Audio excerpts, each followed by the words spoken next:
Hey guys, hope you're all well. So today we're going to go over my Fire Knights stage 25 team. We're running Seer, Kymar, Lydia, Alure, and Creeler. We'll get into the stat breakdown at the end of a run. As far as I'm aware, this team is specific to what I've made up. I basically worked on it for weeks on end on stream about 2-3 months ago. And since then, it's been really consistent, and I've just been upping the stats on my champs to make it even more consistent to the point we're at now, where it's about a 99% win rate. It's quite fast as well for Fire Knight 25, without having really insane stats. We'll go over the sort of stat breakdown at the end of the video, but I'll show you the run to start off with.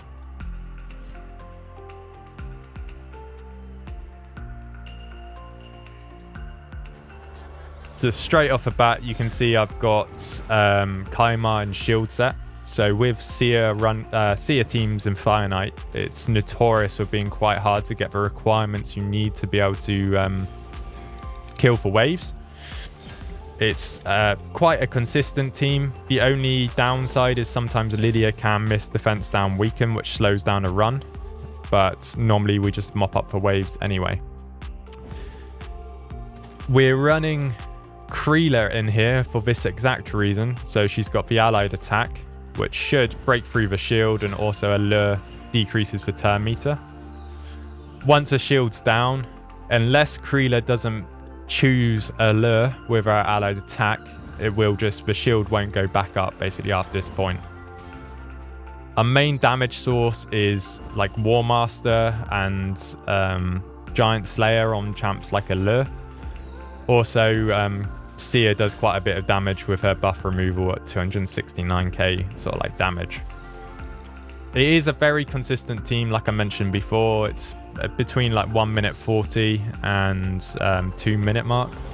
So it's not like a mental speed team, but it's pretty fast for this area of a game.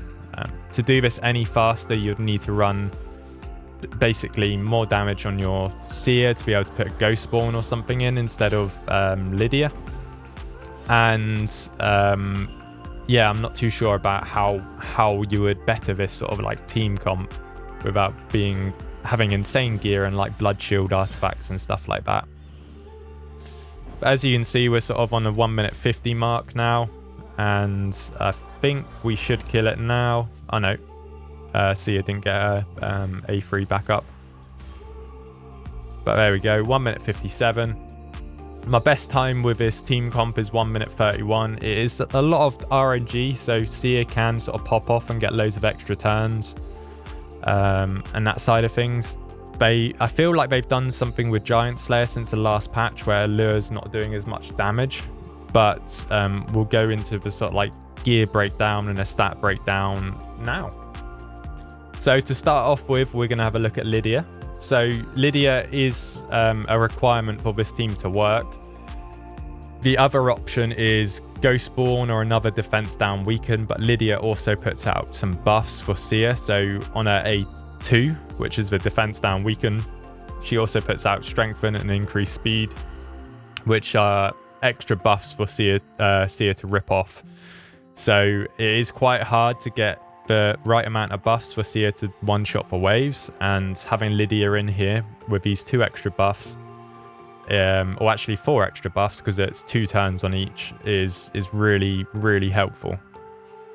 Her total stats, I use Lydia everywhere in a game. So Doom Tower, I use her in other dungeons, other keeps, faction wars obviously. And with any sort of like support based champs like this, we want them to be really survivable, so they need to have a lot of HP and a lot of defense. And also speed wise, they've got to go fast for areas like Doom Tower and dungeons like this. You want her to be having loads of rotations to basically keep the team alive, get their defense down weaken on, and give out the increased speed and strength and buff. She's got 269 speed, 300 resist for Doom Tower, and 300 accuracy also for Doom Tower. If I'm to change this build anymore, I'll try to get more accuracy onto her for Doom Tower, but this works absolutely fine for Fire Knight. Don't need to worry about damage stats that much, but basically build her to be quite survivable, so a lot of HP, a lot of defense, and fast. She is in perception and speed to get those sort of stats.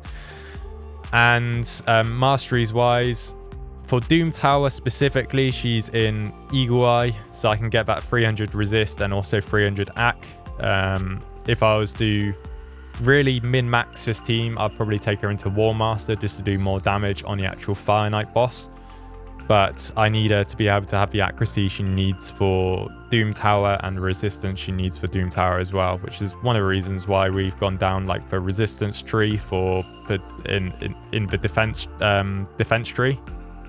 But yeah, we just gone for Eagle Eye, picked up Master Hexer, then also Law of Steel for the extra speed boost from that speed set, and Evil Eye is very important for every champ in this Fire Knight run, so just more turn meter control on a Fire Knight boss, and more turn meter control on Doom Tower waves and also Doom Tower bosses as well.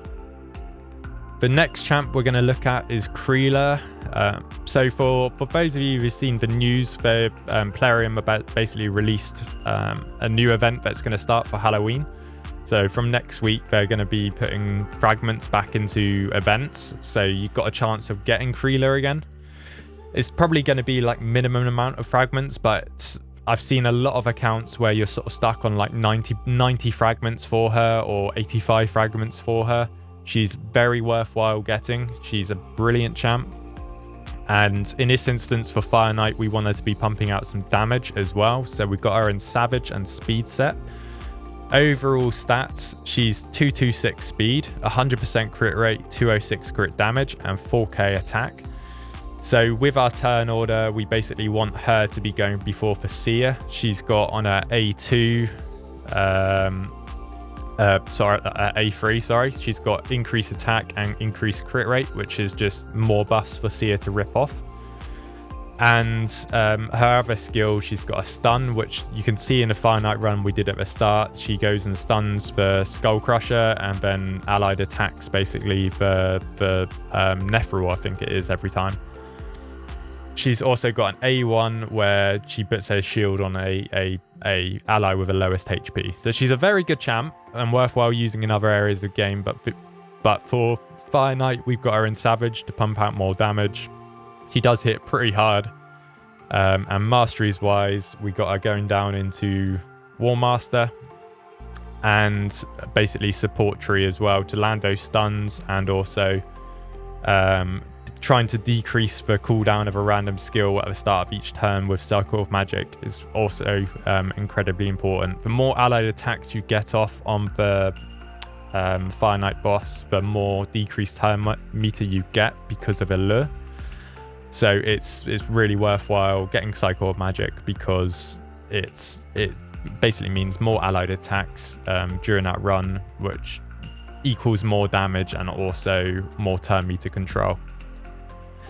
She's also got Evil Eye. Like I mentioned, it's very important for Fire Knight to get Evil Eye. So you got a chance of decreasing a target's turn meter using their basic skill.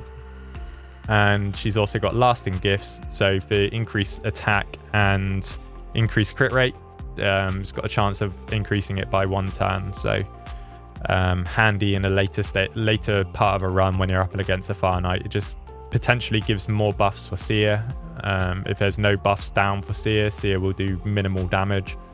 So you want to make sure you get Lasting Gifts. Next up, we've got Kymar. Kymar is important, but Renegade would also work. The problem with Renegade is surviving the second turn.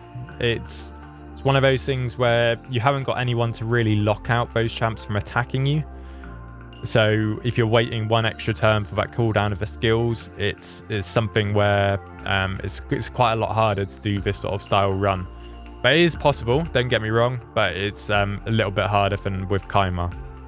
We got him in shield set to give out the extra buffs for Seer in the waves. So wave 1 is an extra buff, wave 2 is an extra buff, and wave 3, if we don't get down for Fire Knight shield, we got a bit more survivability as well from having a big shield up from Kaimar. Total stats, he's 207 speed, so he's He's fast-ish. We could look to push his speed quite a lot now, but I don't really want to touch his gear too much because I know it works, but you could push him faster. Now we got the AI control and that side of things, but I know this works for my team comp. Damage-wise, he's 100% crit rate, 200% crit damage, and 2.7k attack in shield set, which isn't bad, and he's got some accuracy as well because if you fail on that second wave, for instance, the A2 will sleep them, so it gives you a bit more survivability basically.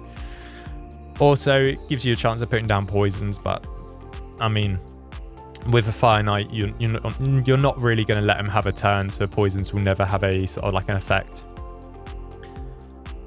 Masteries wise, straight down into War Master, so his A1 and A2 do more damage to the Fire Knight.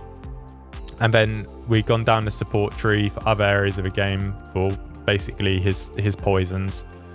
But you could go down the sort of like defense tree if you wanted to make him a bit more survivability and all that sort of stuff. But I like my Kaimars to have some accuracy.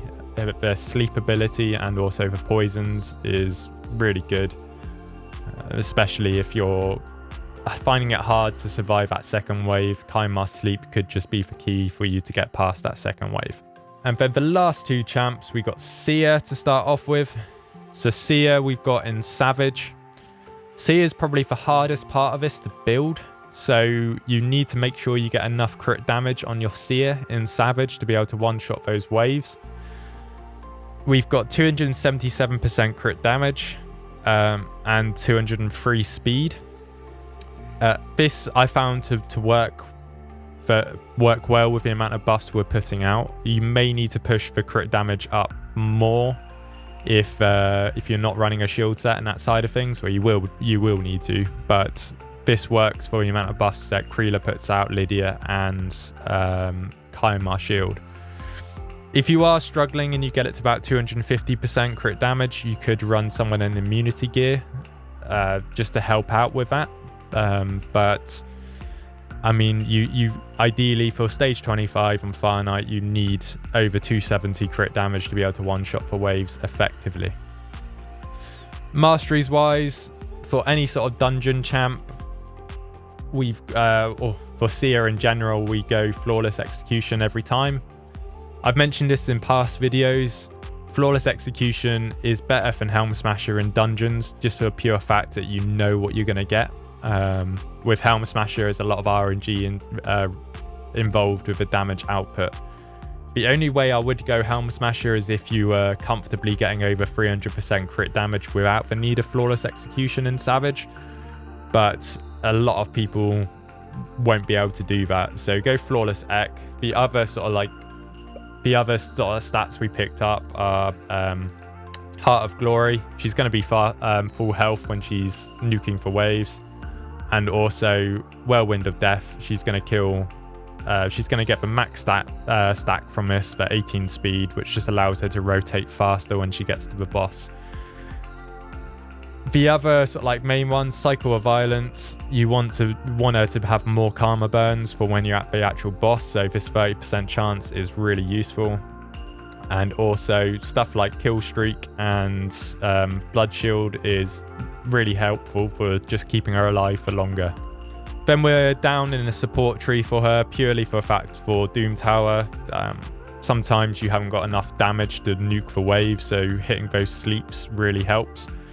But the other thing as well is get Evil Eye. This is the most important part of all of these builds, basically. The Evil Eye, chance to decrease turn meter with a basic skill. It helps out massively. So lastly, we got Alure here. So key things to note about Alure is she is critical to this team comp. Without her, it won't work. I don't think you'll be able to even farm Fire Knight 25 if you don't have an Alure. I've not seen any teams which revolve around not using her. It may be something to look into for future for video content and stuff like that, but she is the best Fire Knight champion in the game by far. Total stats, she needs to be really fast. So she's 284 speed with 86% crit rate. As you can see, we're not max crit rate. So with strong affinity matchups, so she's magic and Fire Knight is spirit, you don't need 100% crit rate. You can get away with 85% crit rate, so you get an extra 15% bonus if you're going up against a strong affinity. So we can build her at 86% crit rate, which just helps with a speed requirement. She does need to be over 280 speed. To have it consistent, you want to basically aim for more speed than that, but this team I'm running is 99% win rate. If it was 100%, should be 300 plus speed basically, which I just can't do without ripping gear off my Sifi and my arena champs basically. We pumped attack into her and a lot of accuracy, so she needs to be landing for decreased turn meters and she needs to be doing damage. So A1 hits decently well, but it's worth boosting it up, seeing so she's going to have 100% crit rate anyway. Crit damage wise is something where you'd want to push more crit damage than probably I've got, but the speed requirement and crit rate and accuracy are the three most important stats. So she needs to go fast and she needs to have basically a good amount of accuracy basically to land those decreased turn meters. Mastery wise, so I've just realized this, I've not got full masteries on her, but if I was to basically max this out, I'd get Master Hexer and possibly Sniper as well for areas of the game like Faction Wars and that side of things. But she's down into Giant Slayer, so Giant Slayer, she's got a free hit on her A1, so this is the best source of extra damage with a free hit on her A1. And then we need her to land a decreased turn meter, so we've gone down the accuracy side of things and getting back Evil Eye and also Law of Steel just to make the speed requirement a little bit easier. Other than that, guys, we'll go through the AI breakdown on how you set it up. So with Seer, you want her to use her Karma Burn as her opener and also prioritize it after that point. Kaimar, if you're running Kaimar the same as me, so the same sort of speed, you want him to use his A2 first, and then leave everything else as default. Lydia, you can just leave as default. She'll prioritize her A2 anyway. Other than that, she can just be as default. Alure, you want to turn off all her other skills apart from her A1, so you want her to A1 only. This just means that the Fire Knight boss, you're only using your A1 to decrease the turn meter. And Creela, you just want to leave as default. Her AI works brilliantly in this boss, so you don't need to worry about it that much. But yeah, guys, that's my Fire Knight 25 team. Hope you've enjoyed. If you have enjoyed the video, please leave a like and subscribe. It helps me out a bunch. If you have a look in the description down below, we've also got my Twitch link. I stream pretty much daily on Raid, so feel free to come over and drop us a follow. We also have got a Discord down below where if you've got any questions or need advice in particular areas of the game, feel free to come and join. We are going to be pushing out more content on the YouTube side of things. It's going to be more in-game content like this rather than news and updates and that side of things. So feel free to subscribe to make sure you don't miss a video. I'll catch you guys later and peace.